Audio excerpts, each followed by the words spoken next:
Hello, captains. It's Alex again. Last time I talked about the inspiration and the design pillars for Sea of Rifts, the naval Lovecraftian sandbox RPG I've spent the last 5 years making.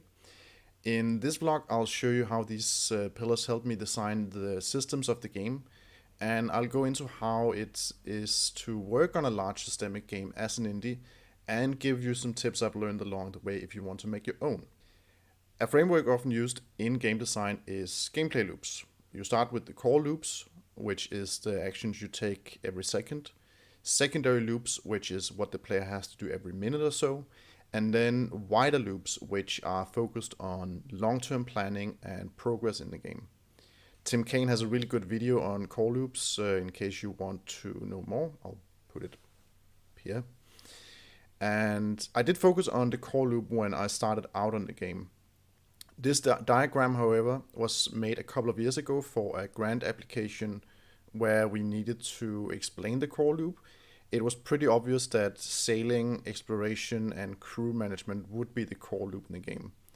And all that came from knowing that I wanted the players to feel like a captain, as I covered in the first vlog, from the pillars that I made. Instead, a much more useful tool was this system overview I made. This is a game where the interplay between the systems creates the experience and the stories. So it's much more important about the totality of all the parts and how they come together than it is how each individual system is going to work. The blocks you see are mechanics, actions, and items in the game.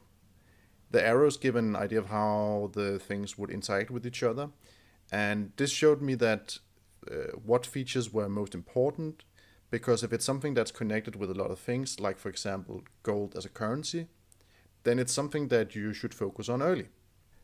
I often implemented the simplest version of a system first, which is what I call a stop system. I did it this way because I couldn't be sure before I'd done a playtest if it was actually going to be something that would make it into the game. Crew health is a good example of this. It's still mostly just a pool of hit points for each crew member. At some point, it will likely become a more involved system with a model of lost limbs, diseases, and so on. I mean, we gotta have scurvy, right? It's a pirate game. But for now, there's been other systems that were more important to work on. How did I know this? Playtesting, which is something I did early and often. And going broad with the systems meant that I could playtest how they interacted with each other early and get an idea of how the whole experience was coming together.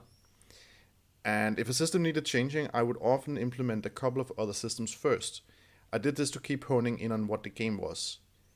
Adding a system rather than perfecting an existing one was the best way of filling in the blanks and starting to see the bigger picture of what the game was going to be. I'll probably do a separate video on playtesting. It's a topic that I really care about, and most game devs are not doing it enough. It's a shame because it helps you stay honest with how your game is progressing and what you need to focus on. Of course, as you're playtesting your game, you may have to scrap systems.